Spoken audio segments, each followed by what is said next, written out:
C'était toujours sur la prière, des fois. C'est ça, c'est sur la prière, justement. Alors.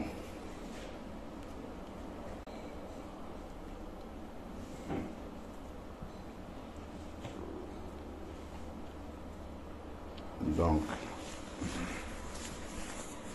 qu'est-ce que vous avez retenu sur la prière? Sans lit. Ouais. On avait dit que la prière c'était un lien de communication avec le Seigneur et que la prière c'est vraiment quand on parle à Dieu et c'est pas juste des mots en l'air.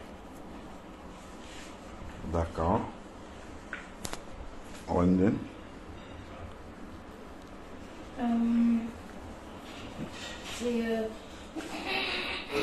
C'est une manière de communiquer entre Dieu et l'homme. Oui. Et c'est un dialogue. Très bien. C'est un? Dialogue. Et non?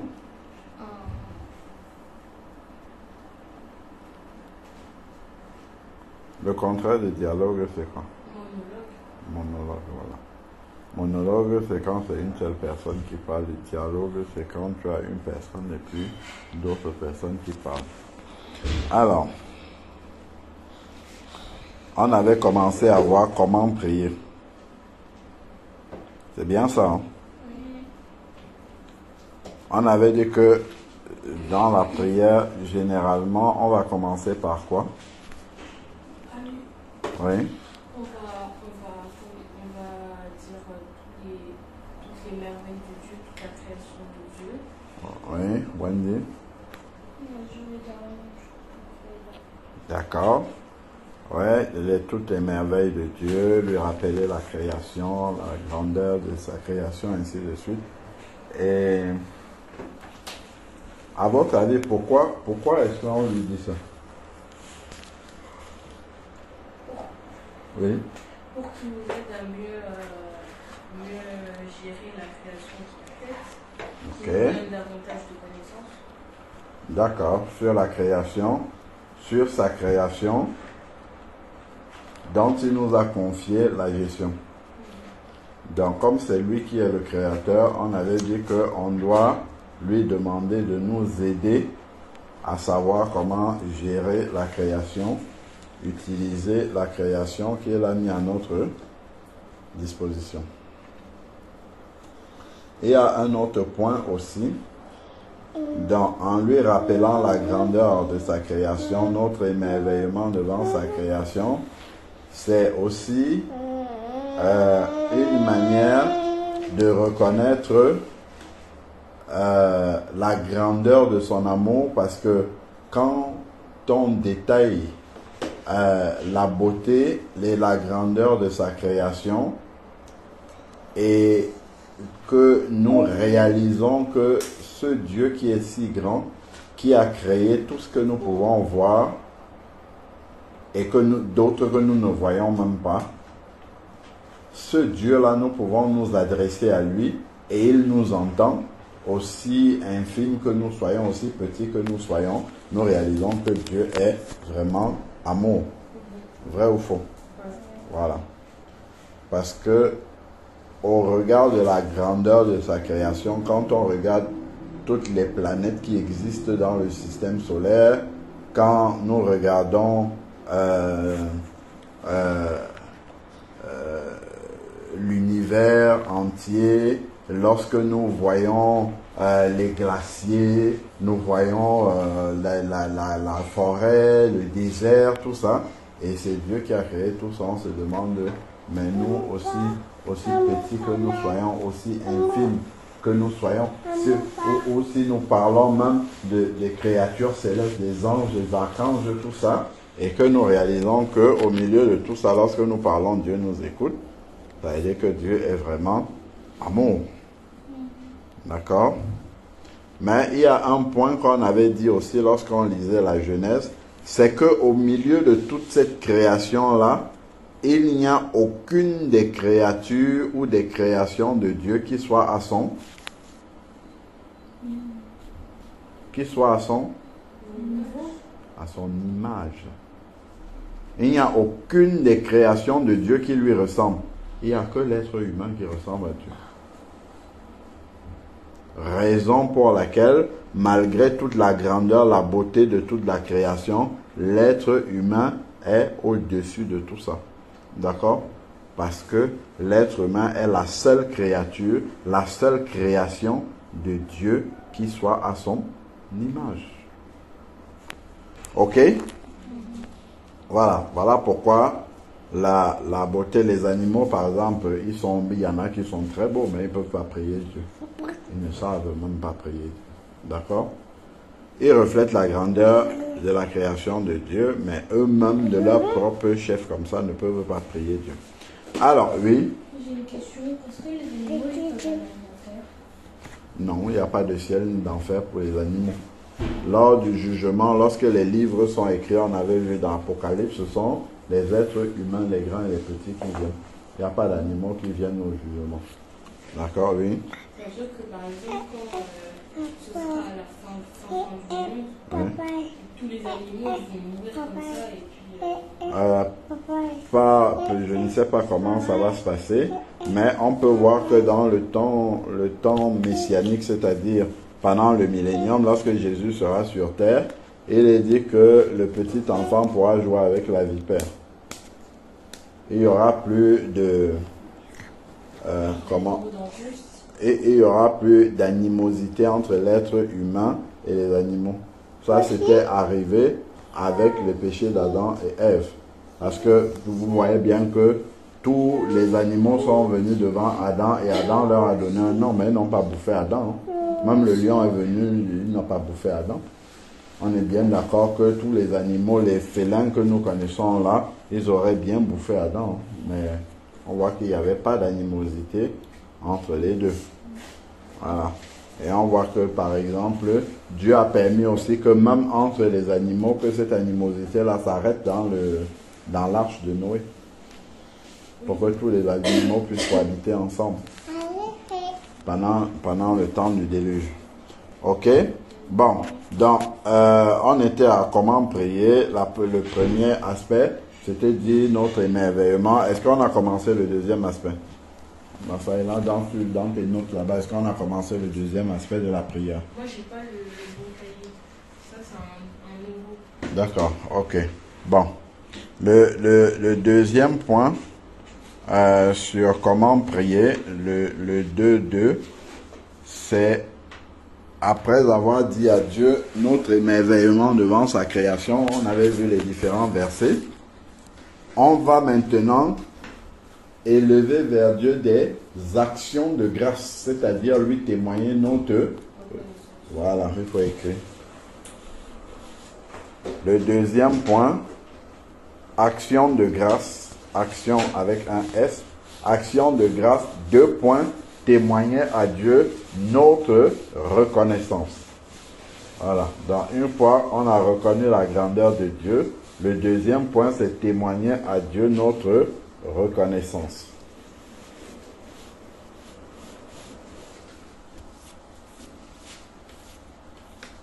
Témoigner à Dieu notre reconnaissance.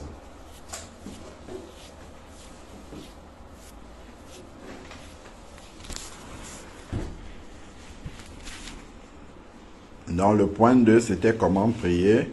Le point 1, c'était pourquoi prier. Le point 2, c'est comment prier. Le premier sous-point dans le 2.1, c'était dire à Dieu, donc on est en train de voir comment prier. On commence par dire à Dieu notre émerveillement. Bien sûr qu'on doit se laisser conduire par le Saint-Esprit, hein, mais là, je donne le canevas général d'une prière qui glorifie Dieu. Parce que les disciples même avaient demandé à Jésus, enseigne-nous à prier. Et Jésus leur a dit, lorsque vous priez, vous direz, notre Père qui es aux cieux, que ton nom soit sanctifié, ainsi de suite. D'accord? Donc, notre émerveillement. devant la création, c'est devant la création de Dieu, devant sa grandeur. Et puis, le deuxième point, ce sont les actions de grâce. 2 points, témoigner à Dieu notre reconnaissance. Philippiens 4, 6, Wendy, tu lis. Philippiens 4, 6.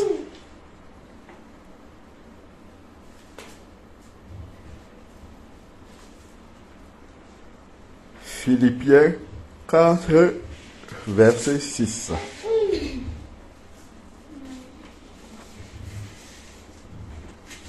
Philippiens 4 à 6. Philippiens chapitre 4, verset 6. C'est ça, Philippiens 4, 6. Le Seigneur est proche. Ne vous inquiétez de rien, mais en toute chose faites connaître vos besoins à Dieu, par des prières et des supplications, avec des actions de grâce. Voilà, avec des actions de grâce. Donc même si on demande quelque chose à Dieu, tout ça on va voir après, mais il faut des actions de grâce, être reconnaissant. Si vous voyez, des parents, par exemple, seront plus encouragés à donner des choses à un enfant qui est reconnaissant. Et beaucoup moins envers celui qui est ingrat. Reconnaissant, ça veut dire qu'il remercie ses parents de lui avoir donné même les plus petites choses. D'accord? Ça, c'est encourageant pour les parents. Donc, de la même façon, avec Dieu. Colossiens, vous vous rappelez la parabole des 10 lépreux? Les 10 lépreux que Jésus avait guéris, il y en a combien qui sont revenus lui dire merci? Un seul. Un seul. Vous voyez, et encore un seul là, c'était un samaritain. C'est même pas un juif. D'accord? Voilà. Donc, c'est bien de faire les prières de requête au Seigneur pour lui demander des choses. Encore faudrait-il s'arrêter pour lui dire merci lorsque nous voyons l'exaucement. Ok? Donc, Dieu est sensible à cela. Colossiens 2, verset 7. Colossiens 2, verset 7. Nous ne devons pas être ingrats. Ainsi, donc, comme vous avez reçu le Seigneur Jésus-Christ, marchez en lui, étant enracinés et fondés en lui et affermis par la foi, d'après les instructions qui vous ont été données, et abondez en action de grâce. Abonder en action de grâce. Abonder, vous comprenez ce que ça veut dire? Abonder en action de grâce. Donc, beaucoup d'actions de grâce. Beaucoup reconnaissant. Abonder en action de grâce. Colossiens 3, 17. Colossiens 3, verset 17. Et quoi que vous fassiez, Attends. et quoi que vous fassiez en parole ou en œuvre, faites tout au nom du Seigneur Jésus, en rendant par lui des actions de grâce à Dieu le Père. En rendant par lui des actions de grâce. Donc, en faisant des choses en œuvre ou en parole, on remercie le Seigneur parce que ces œuvres-là, ce n'est que lui qui peut nous permettre de pouvoir les réaliser. Parce que, par exemple, je sais pas moi, tu veux rendre visite à quelqu'un, c'est très bien. Mais si tu ne te lèves pas le matin, tu es couché, frappé par la maladie, tu ne pourras pas le faire. Donc, même aller, je sais pas moi, aller faire une petite course, nous devons rendre grâce à Dieu parce qu'il y en a qui veulent le faire, qui ne peuvent pas le faire. Même louer le Seigneur, il y en a qui veulent le faire, qui ne peuvent pas le faire parce qu'ils n'ont pas la santé, parce que... Hein? Parce qu'ils sont muets, parce que ainsi de suite. D'accord? Donc, nous devons toujours abonder en action de grâce, être reconnaissants au Seigneur. Même quand on prie pour manger, on dit merci Seigneur, nous sommes reconnaissants parce qu'il y en a beaucoup qui ne mangent pas. Ils voudraient très bien manger, mais ils n'ont pas la possibilité de manger. Alors, Colossiens 4, verset 2.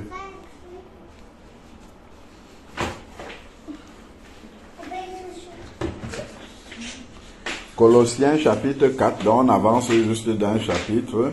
Chapitre 4, verset 2.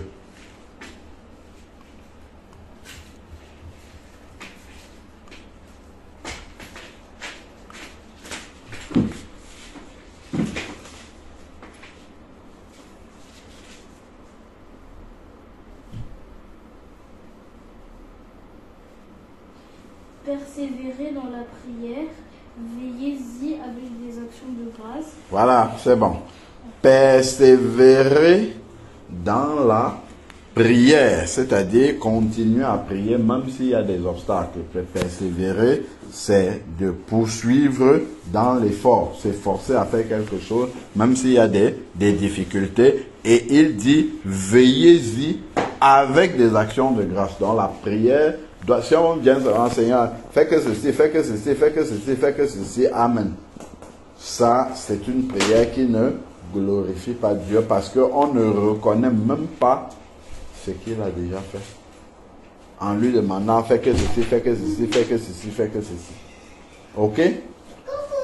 Voilà. Donc, il faut faire attention aux actions de grâce. Être reconnaissant vis-à-vis du Seigneur. D'accord? Ok. Voilà, très bien, Joshua. Alors, donc, ensuite, maintenant, le psaume 71, Raphaël, tu vas lire. Psaume 71, verset 11. Psaume 71, 11. Le psaume 71, 11. Le psaume 71, verset 11.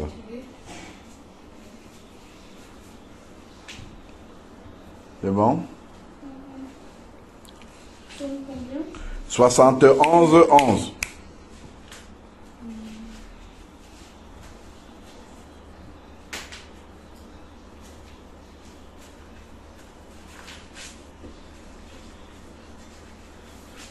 Le psaume 71, verset 11.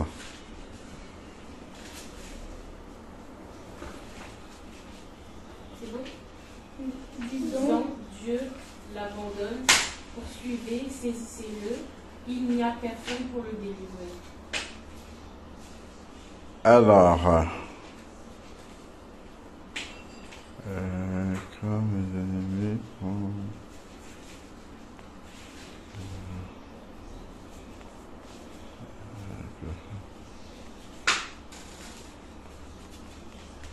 alors, attends, est-ce que la référence est bonne? Le psaume 71, 11. Alors, donc il doit avoir un décalage sur... Je te l'aurai en plus ma bouche. Attends, je suis sans chalet.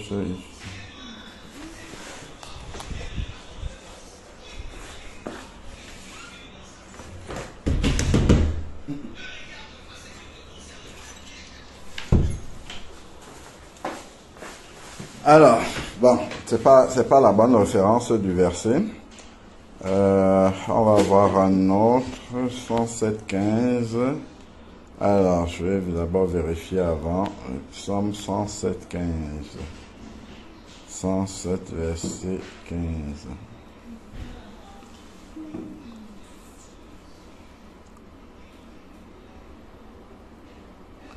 Bon, alors...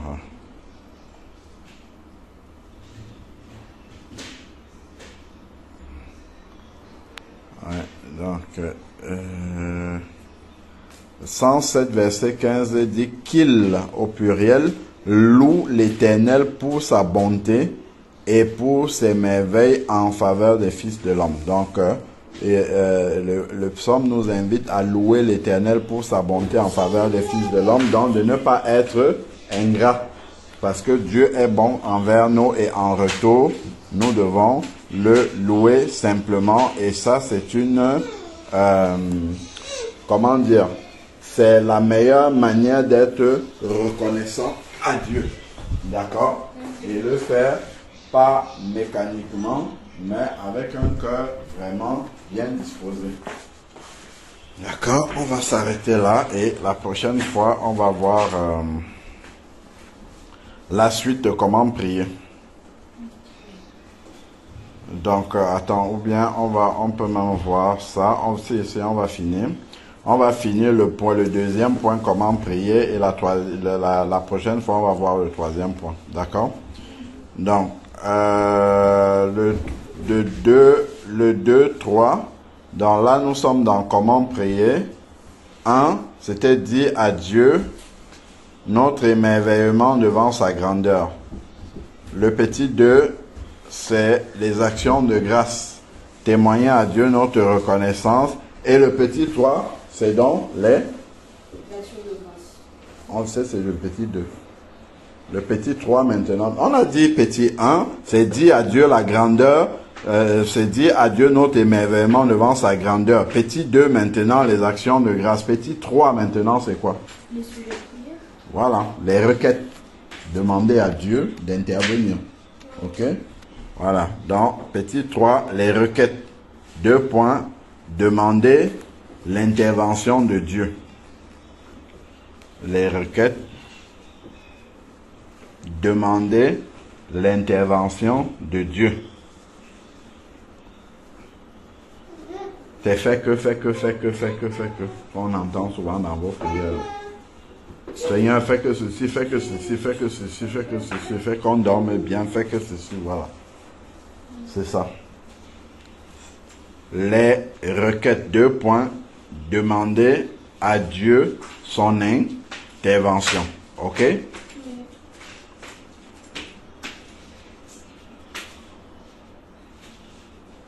Donc, voilà un exemple de plan de prière, les points, comment est-ce qu'on pourrait organiser nos prières. 1 Timothée chapitre 2, 1 à 4. 1 Timothée chapitre 2, 1 à 4.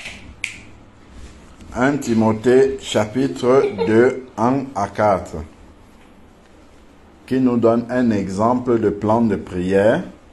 Nous en avons aussi dans Matthieu chapitre 6.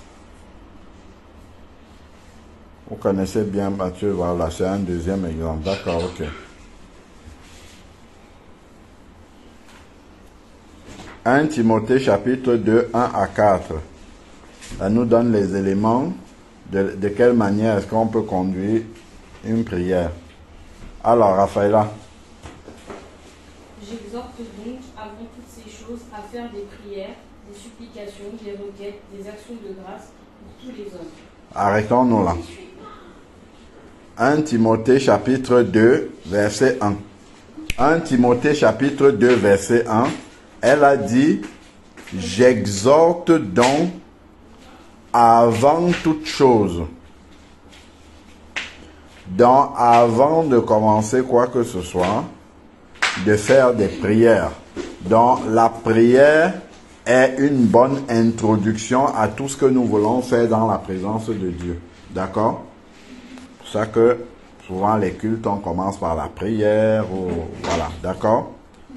Même une réception, on va commencer par la prière, ou ainsi de suite. Même parfois, lorsqu'on reçoit une visite, on peut commencer par la prière aussi, donc avant toute chose. Donc, dans cette prière-là maintenant, il dit des prières, des supplications, des requêtes. Donc, en fait, des supplications, c'est une manière de prier. D'accord? Une manière de prier. Les requêtes, on a vu, demander l'intervention de Dieu. Et des actions de grâce. Ok? Des actions de grâce, c'est-à-dire exprimer notre reconnaissance à Dieu. Et il dit, on commence par qui? Par nous, on fait tout ça pour nous. Qu'est-ce qui est écrit? La fin du premier verset. Les hommes. Pour tous les hommes. Donc ça commence d'abord pour les autres. On peut noter ça. Dans la prière, je pense qu'on avait noté, on avait dit, on commence d'abord par Dieu. D'accord? Ensuite les autres et enfin nous. Est-ce que vous avez vu? Oui. Dieu, les autres et après nous. Dieu, nous c'est égoïste.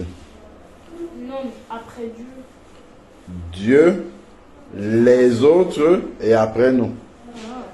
Parce que nous sommes censés nous oublier nous-mêmes pour penser aux autres. Et lorsque tu t'oublies toi-même pour te sacrifier pour les autres, Dieu lui s'occupe de toi. D'accord? Donc, dans tout ça, c'est pour les hommes. Ensuite, verset 2. Pour les rois et pour tous ceux qui sont élevés en dignité, afin que nous menions une vie paisible et tranquille en toute piété et honnêteté. Voilà. Donc, vous vivez en France. Si, est-ce que par exemple, quand il y avait les jeunes qui cassaient tout là, qui brûlaient tout en France, si tu dois te lever pour aller au culte et ainsi de suite, est-ce que tu pourras facilement? Voilà.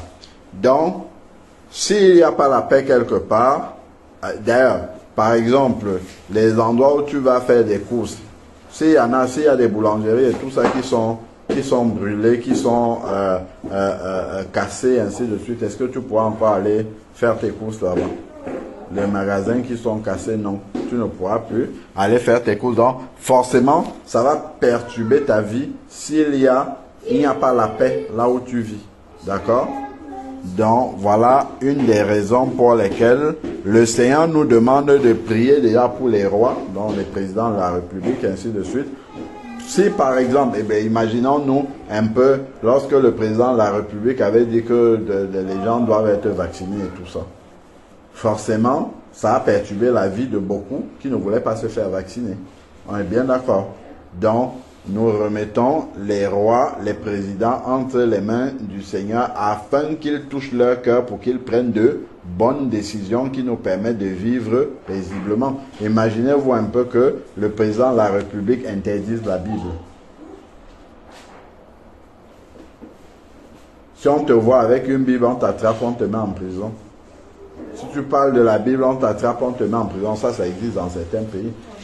Oui. Donc, là, voilà pourquoi nous devons prier pour les présidents de la République. Et même les décisions qu'ils prennent, nous devons prier pour qu'ils prennent de bonnes décisions qui permettent que la volonté de Dieu puisse s'accomplir. Par exemple, Dieu veut nourrir les pauvres, ainsi de suite. Quand un président de la République prend la décision d'aller faire la guerre contre un autre pays, forcément, il y aura des morts, il y aura des victimes, il y aura des gens qui vont perdre leur logement, qui vont perdre leur vie, qui vont perdre... Donc, forcément, ça, c'est mauvais. D'accord? Donc, c'est pour ça que le Seigneur demande de prier pour les rois. Parce que Satan vient aussi pour inspirer les rois, inspirer les présidents de la République à prendre des décisions qui vont faire en sorte que nous soyons fragilisés ou que nous ne pratiquions pas notre notre foi dans de bonnes conditions. D'accord? Oui. Donc, on a dit prière, supplication, action de grâce. Ok, ça c'est un exemple de plan de prière. Prière, supplication, requête, action de grâce pour les autres déjà. D'accord? Pour tous les hommes. Sans exception. On prie pour les orphelins, pour les veuves. On peut prier pour les réfugiés, pour les personnes qui sont sinistrées par une catastrophe naturelle. Par exemple, ceux qui sont dans les camps de réfugiés, vous allez à l'école tous les matins. Il y en a qui, à cause de la guerre, ont été déplacés dans les camps de réfugiés. Il n'y a pas d'école là-bas. Ils ne vont plus à l'école alors qu'avant ils allaient à l'école. Donc, par exemple, les Ukrainiens qui sont partis de chez eux. Certains, dans certaines villes, il n'y a plus de possibilité de faire l'école, ainsi de suite. D'accord? Donc, pour tous les hommes.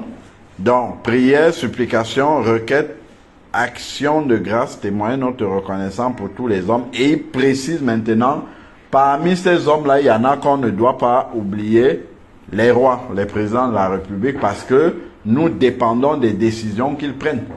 D'accord? S'ils décident de prendre une décision qui n'est pas correcte, forcément, ça aura un impact sur nous. D'accord?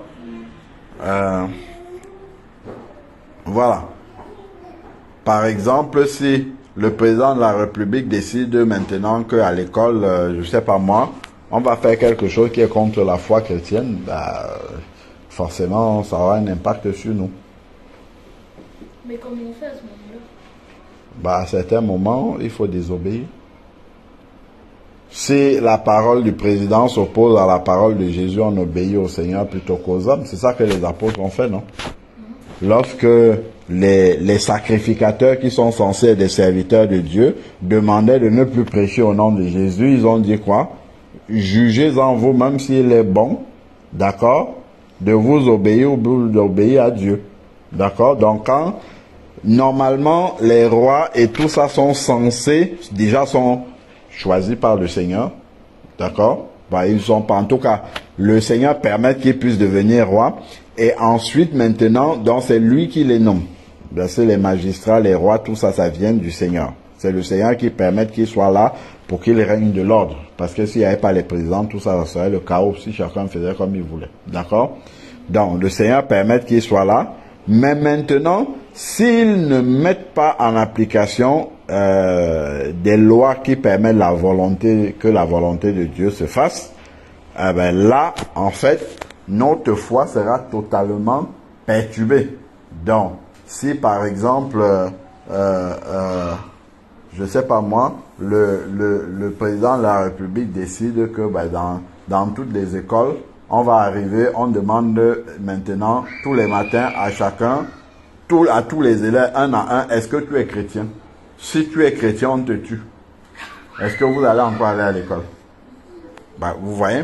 Donc, ça, voilà pourquoi on doit prier pour les rois, donc pour les présidents de la République, ceux qui dirigent les nations, et pour tous ceux qui sont élevés en dignité. Vous comprenez, c'est quoi élevé en dignité? Oui. C'est quoi? C'est ceux qui sont un peu comme les ministres. Voilà. Donc, tous ceux qui sont élevés en dignité, c'est ceux qui ont une responsabilité. En gros, c'est ça. C'est tous les responsables. Que ce soit les ministres, que ce soit les députés, que ce soit les présidents de région, le préfet, le sous-préfet, le maire, ainsi de suite. Tous ceux qui peuvent prendre des décisions qui peuvent impacter. Parce que, en fait, toutes les décisions ne relèvent pas du président de la République. D'accord? Il y a des grandes décisions pour le pays que le président de la République prend. Après, maintenant, les préfets, les sous-préfets et même les maires ont la liberté de prendre certaines décisions qui ne dépendent pas du président de la République, d'accord? Bien sûr que les grandes décisions, c'est le président de la République, mais les maires, les préfets, les sous-préfets, par exemple, pour donner la carte de séjour à quelqu'un, un étranger qui arrive d'un autre pays et qui veut obtenir la carte de séjour, c'est pas le président de la République qui lui donne ça. D'accord? C'est le préfet qui va lui donner ça. Ok? Et le préfet n'a pas besoin de demander l'avis du président de la République pour donner ou pour refuser. D'accord? Donc, par exemple, pour organiser, je ne sais pas moi, si on va organiser un culte dans un parc, normalement, c'est le préfet qui autorise ou pas. Et il ne demande pas au président de la République. D'accord?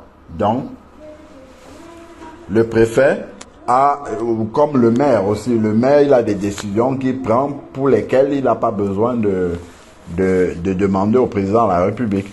Comme par exemple, quand il y avait les émeutes, on va dire par exemple que tous les préfets peuvent décider du couvre-feu. C'est-à-dire qu'ils peuvent décider qu'à partir de 18h, tout le monde doit être chez lui et ne doit plus sortir. Si le président de la République le dit, chaque préfet décide comme il veut. D'autres vont laisser, d'autres vont mettre le couvre-feu. D'accord? Et tout ça, forcément, ça a un impact sur la vie des enfants de Dieu. Donc voilà pourquoi on doit prier non seulement pour les rois, mais pour tous ceux qui sont aussi élevés en dignité, donc qui ont aussi, même la directrice de ton école par exemple, est élevée en dignité. Parce que elle peut prendre des décisions dans votre école sans demander au président de la République. Il y a certaines décisions qu'elle peut prendre d'elle-même. D'accord? Comme par exemple, vous changez de maître, vous mettre un maître qui va vous enseigner des choses qui sont contre la volonté de Dieu, tout ça. Je veux dire, si on ne prie pas pour les directrices, ça peut arriver. Par exemple, en priant, même un maître ou une maîtresse, est aussi une personne élevée en dignité parce qu'elle a une responsabilité sur les classes qu'elle enseigne. D'accord? Un maître, par exemple, en priant pour lui, on peut lui demander, le ministère de l'Éducation nationale peut lui demander de vous enseigner la théorie du genre et lui dit non, moi je ne vais pas enseigner ça parce que c'est contre ma moralité, c'est contre mes principes. D'accord? Si vous priez pour un maître, il peut dire non, moi je ne veux pas enseigner ça aux enfants parce qu'ils vont grandir avec des mauvaises, avec des mauvaises mœurs, avec une mauvaise conception des choses. Donc il peut même engager sa responsabilité par rapport à ça. Ok? Oui. Voilà. Alors que si vous ne priez pas pour votre maître, il peut même être très content d'enseigner des bêtises comme ça aux enfants. D'accord? Donc, le président, les rois et toutes les personnes qui ont des responsabilités. On peut prier pour, pour les médecins, par exemple. Ils ont la responsabilité de certains services à l'hôpital. D'accord? Ils décident de ce qui se passe dans les services et ça peut impacter la vie des gens directement. Les malades, les patients qui sont là. Si les médecins prennent de mauvaises décisions, ben, ça peut, par exemple, pendant le Covid, quand il n'y avait pas beaucoup de lits, les médecins pouvaient dire, ben, s'il y a trop de personnes par rapport au nombre de lits qu'on a, eh ben, les vieux qui arrivent, qui ont plus de 70 ans, ben, vous ne leur donnez pas de lit. Ben, malheureusement, c'est comme ça que ça se faisait, parfois, dans certains endroits. Mais là où il y avait des responsables qui avaient du cœur, ils disaient non, même s'il n'y a pas de lit, on va faire quand même avec, même s'il faut les mettre sur, je sais pas moi de quelle manière, mais pour que tout le monde soit soigné. Même s'il est vieux, même s'il est jeune. D'accord? Donc tout ça, c'est donc notre devoir de prier pour ces personnes-là qui sont élevées en dignité, donc qui ont une responsabilité. Et il donne la raison, il dit, pour que nous menions une vie paisible. Vous imaginez, les premiers chrétiens, ils étaient persécutés, ils étaient pourchassés par les Romains. On les prenait, on les donnait aux animaux féroces. On les mettait dans les cages aux lions. On leur disait, tu renies ta foi. Puis imagine, on te prend, toi là maintenant, on te dit, est-ce que tu crois en Jésus? Tu dis, oui, on te prend. Et puis on te met dans un endroit où il y a des lions pour te bouffer. C'était comme ça. Et après, Dieu a suscité un empereur qui a arrêté tout ça. D'accord? Donc, important de prier pour que nous menions une vie paisible et tranquille en toute piété et honnêteté. C'est-à-dire que nous puissions pratiquer notre foi sans être perturbés. Regardons par exemple, lorsque Daniel travaillait pour le roi Nebuchadnezzar au palais. Ben, il y a des gens qui ont vu que Daniel priait et puis ils sont allés dire, pour faire tomber Daniel, ils ont dit au roi d'élever une grande statue et que tout le monde se prosterne, tout le royaume se prosterne devant la statue lorsque on devait souffler sur la cornemuse. Parce qu'ils savaient que ça allait poser problème à Daniel. Et effectivement, quand on soufflait dans la cornemuse, Daniel ne se prosternait pas, parce que lui se prosternait devant le Dieu vivant. Et ils ont demandé au roi d'écrire un décret que celui qui ne se prosterne pas, on le jette au lion. C'est comme ça qu'on a jeté Daniel dans la fosse au lion et Dieu l'a délivré. D'accord? Parce que il n'a pas obéi à ce que le roi, ce que les gens lui ont proposé, sa statue et tout ça, ça lui faisait plaisir. parce que ça montrait sa grandeur, il était considéré comme un dieu. Les gens se prosternaient devant lui et étaient contents. Et quand Daniel ne s'est pas prosterné, il a envoyé dans la fosse aux lions, pas parce qu'il voulait, lui-même il voulait sauver Daniel, parce qu'il savait que Daniel était différent, mais il avait déjà donné sa parole. C'était déjà une loi. Donc lui-même était obligé de se soumettre à cette loi-là. C'est comme ça qu'il a jeté Daniel dans la fosse aux lions.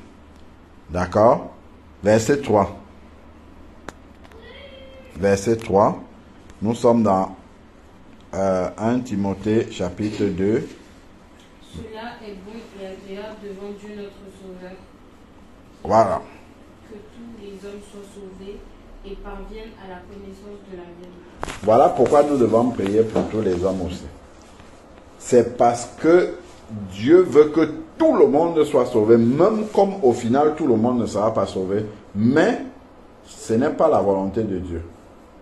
D'accord? Dieu, lui, veut que tous les hommes soient sauvés.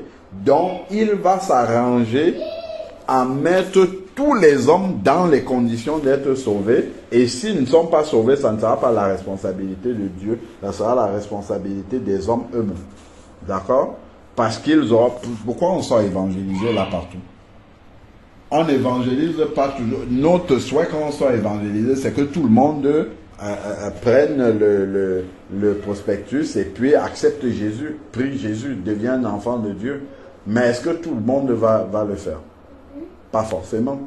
Mais ça n'empêche qu'on continue à évangéliser. Parce que le Seigneur veut que tout le monde ait la possibilité. Quand quelqu'un prend le traité, on lui dit, monsieur, bonjour, voilà la parole de Dieu pour lui. Normalement, ça déjà, mais tiens, la parole de Dieu, ah bon, c'est quel Dieu? Ainsi, il peut déjà poser des questions et s'intéresser. Bah, s'il prend, il déchire. Bah, il prend, il déchire, il prend, il jette. Ça, c'est sa responsabilité devant Dieu. Dieu, lui, il a voulu qu'il soit sauvé. Mais je vois, il a vu des vidéos où il y a des gens, on lui parle de Jésus, il refuse là, et puis le carrefour d'après, il fait un accident, il meurt. Quand il va arriver en enfer, qu'est-ce qu'il va dire? Il ne pourra pas reprocher à Dieu de ne l'avoir pas donné l'opportunité de se convertir. Jésus va toujours lui trouver le moment où il lui a donné l'opportunité d'être sauvé et il n'a pas voulu. D'accord? Pour que chacun soit responsable de son éternité. D'accord? Ce n'est pas Dieu qui décide de l'éternité de chacun, c'est chacun lui-même. Dieu, lui, il décide de mettre devant chaque être humain le choix de son éternité. D'accord? Voilà. Donc, prier de cette manière-là, c'est agréable devant Dieu, notre Sauveur. Pourquoi? Parce qu'il veut que tous les hommes soient sauvés et parviennent à la connaissance de la vérité. Parce que l'enfer n'a pas été créé pour les hommes. Ça a été créé pour le diable et ses démons. D'accord? Et aussi parce que le Seigneur a donné ce qu'il avait de plus cher, qui est son Fils unique, Jésus-Christ. Et ça fait mal au cœur de Dieu que les gens ne profitent pas du sacrifice. Imagine-toi un peu que tu as un enfant qui doit faire... attends. Comment dire? Oui, un enfant qui doit faire des études, par exemple, quelque part, et que toi, tu payes sa cantine, d'accord? Si tu payes la cantine de l'enfant et qu'il ne mange pas à la cantine, est-ce que ça peut te plaire, toi, en tant que parent? Alors que tu as payé. Ben voilà, le Seigneur, il a payé pour tous les hommes sur la terre, mais tout le monde ne veut pas accepter. Donc les gens préfèrent se priver de ce pourquoi le Seigneur Jésus-Christ a déjà payé. Ok? Donc, Dieu, lui, il a fait cela pour que tous les hommes soient sauvés, même si au final, tous les hommes ne le seront pas. Pas par la faute de Dieu, mais par la faute de ces mêmes personnes-là. Ok? Donc ça, c'est un premier exemple de plan de prière. Prière, supplication, requête, action de grâce pour tous les hommes, pour les rois et pour les personnes élevées en dignité.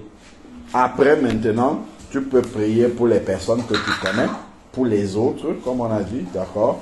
Les autres, dans les autres, là, il y a ce que tu connais, que tu fréquentes, dont tu connais les situations précises, et il y a ce que tu ne connais pas. Par exemple, quand tu pries pour les réfugiés, ce ne sont pas des personnes élevées en dignité. D'accord? Au contraire même, ce sont des laissés pour compte, des personnes pour lesquelles il n'y a pas beaucoup de personnes qui les défendent. D'accord? Voilà. Donc tu pries pour eux, et ensuite maintenant, enfin tu vas présenter tes propres requêtes aussi au Seigneur. Dans la prochaine fois, on va voir un autre exemple de plan de prière dans Matthieu 6, c'est la prière du Notre Père. D'accord? Oui. Voilà. Est-ce que vous avez des questions? Ou c'est clair?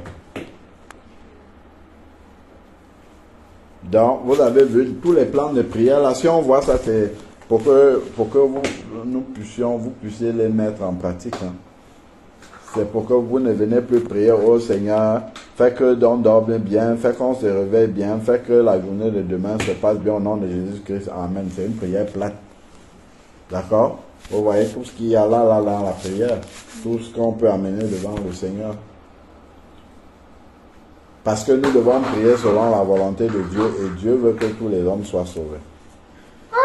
Hier, j'avais à cœur de prier pour quelqu'un, j'ai oublié même pendant la prière. C'est la fille qu'on avait vue à l'arrêt, elle avait plein de tatouages là partout. Voilà. Oui, elle avait le signe de Satan. Ouais, ben oui, il y avait des comment on Il y appelle avait ça? l'étoile sataniste. Ouais. En même temps, il y avait des cercueils aussi, si c'est bon. Ouais. Parfois, c'est beaucoup d'ignorance, en fait.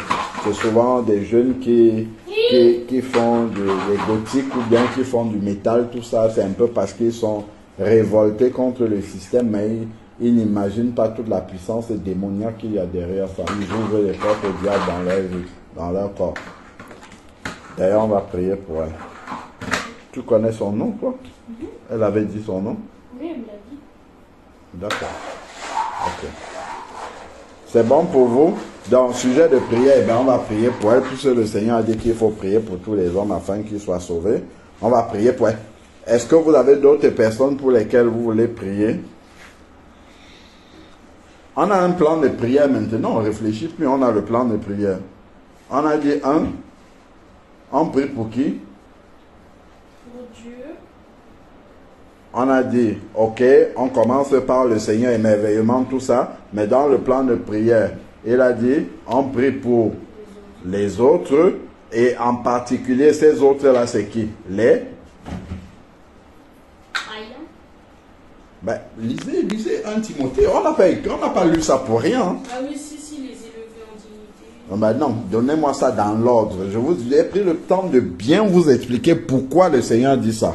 Les rois, c'est ceux qui prennent les plus grandes décisions qui impactent. Ensuite, ceux qui sont élevés en dignité, c'est tous ceux qui ont des responsabilités. Tous les hommes. Voilà. Pour les rois et pour tous ceux qui sont élevés en dignité. Et pourquoi Dieu veut-on? Voilà, ça c'est pour les rois et les personnes élevées en dignité parce que notre quotidien dépend des décisions que ces personnes prennent. Est-ce que vous avez compris? Et ensuite, maintenant, pour tous les hommes, pourquoi? Parce que Dieu veut que tous les hommes soient sauvés et parviennent à la connaissance de la vérité. D'accord? Et pour que le sacrifice de Christ ne soit pas inutile pour tous ces hommes-là. Parce que Christ est mort pour tous les hommes. Est-ce que vous avez compris? Dans ça, ça nous donne immédiatement les sujets de prière. Donc, quels sont les sujets de prière que vous avez? De prier pour le président. Quel président? Emmanuel Macron. D'accord. Et pour celui du peuple qui est arrivé. Bah, moi, je commence d'abord pour tous les hommes. D'accord, ok, pour tous les hommes. Voilà, Christy.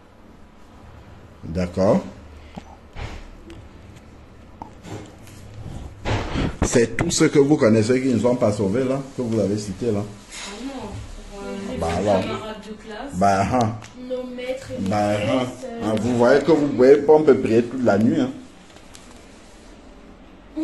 Vous voyez tous ceux-là qui ne sont pas sauvés, ça veut dire que la volonté de Dieu pour tout cela, elle n'est pas, comment dire, la volonté de Dieu n'est pas faite pour tout cela.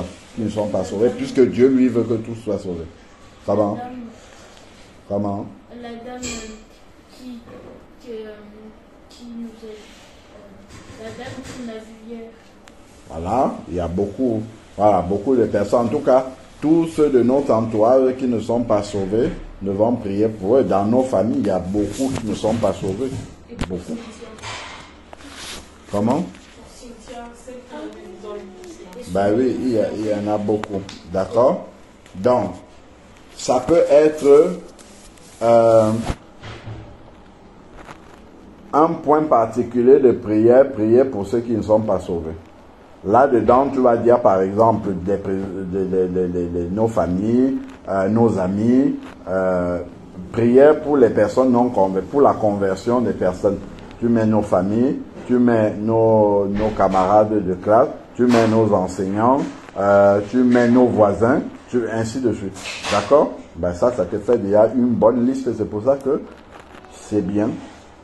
Si on ne peut pas retenir, d'avoir les sujets de prière qu'on note, comme on note.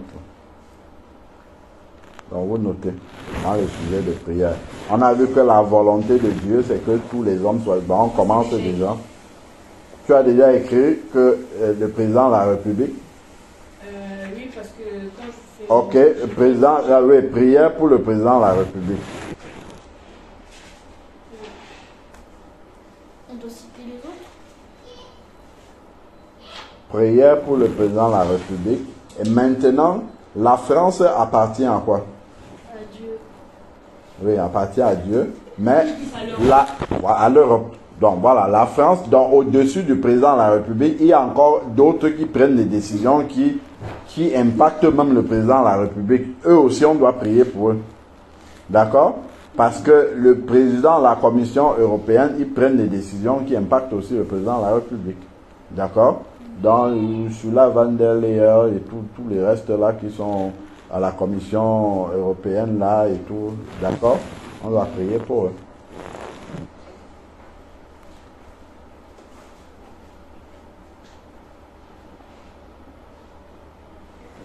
Donc le président de la République, d'accord. Donc on a dit président de la Commission européenne, président de la République. Ensuite, en dessous, il y a qui? Les ministres. Les ministres. Et il y a qui d'autre? Les préfets, les sous-préfets, les maires. Les députés. Les maires. Ensuite, les maîtres et les maîtresses, et les directrices et directeurs. Dans l'ordre, oui. Après le maire, tu as les directrices, les maîtres et maîtresses. Ça, c'est après pour les personnes sauvées. À côté de ça, d'autres personnes élevées en dignité, tu as par exemple les responsables d'hôpitaux, tu as les juges, les avocats, oui, oui. Ouais, ben, surtout les juges qui rendent des jugements.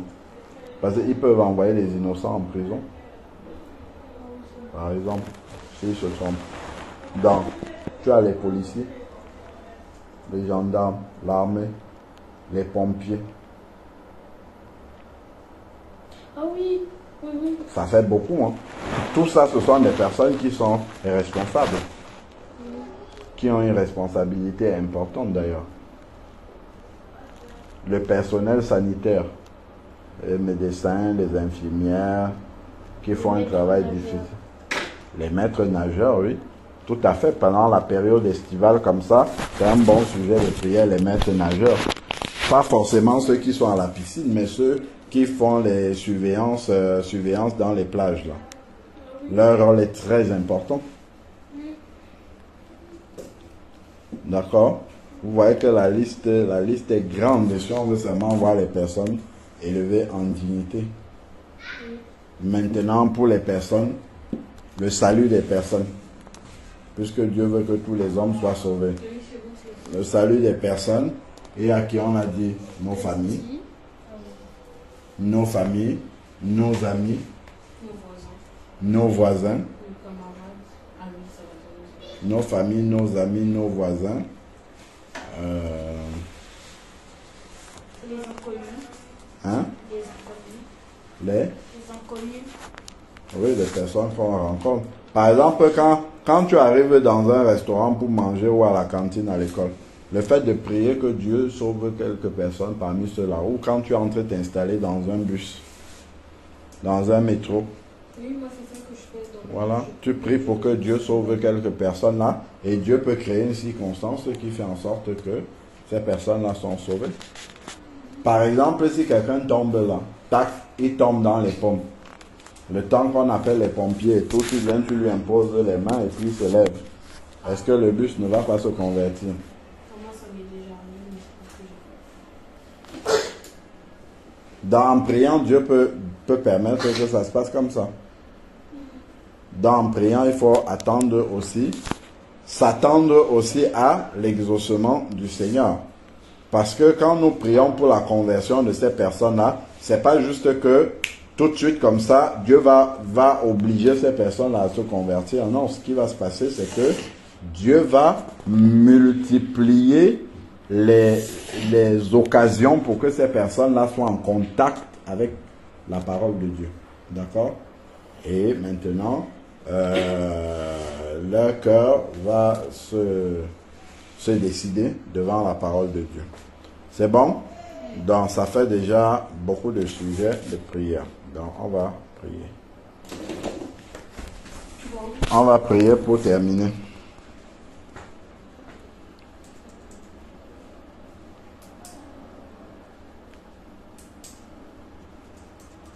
Donc, Raphaëla, tu vas prier pour les personnes élevées en dignité. Même si tu ne les énumères pas tous, hein, parce que c'est pas forcément dans une prière que tu dois tous les énumérer, on prie tous les jours. Donc, tu peux prendre progressivement. Aujourd'hui, il vaut mieux prendre le temps de prier bien pour chacun que de les mettre dans la masse. Aujourd'hui, moi, je vais prier pour la Commission européenne et le président de la République. Président de la République, tu vas pas forcément prier uniquement pour Emmanuel Macron. Parce que là, par exemple, si tu changes de pays, tu n'es plus... le président du pays où tu vas peut prendre une décision aussi qui t'impacte. Ok? Donc, tu peux prier pour le président de la République ou pour d'autres pays où tu peux être amené à partir. Ok? Ou même pour les présidents en Afrique là-bas aussi. D'accord? Parce que vous avez la famille là-bas. Et même pour d'autres présidents de la République, puisqu'il y a des chrétiens là-bas aussi. Donc, les décisions qu'ils vont prendre, ça va impacter les chrétiens là-bas, même si ce n'est pas nous directement. Ok? Donc, Raphaëla, tu vas prier pour les personnes élevées en dignité, selon comment le Seigneur te conduit. Wendy, toi, tu vas prier pour la conversion des personnes.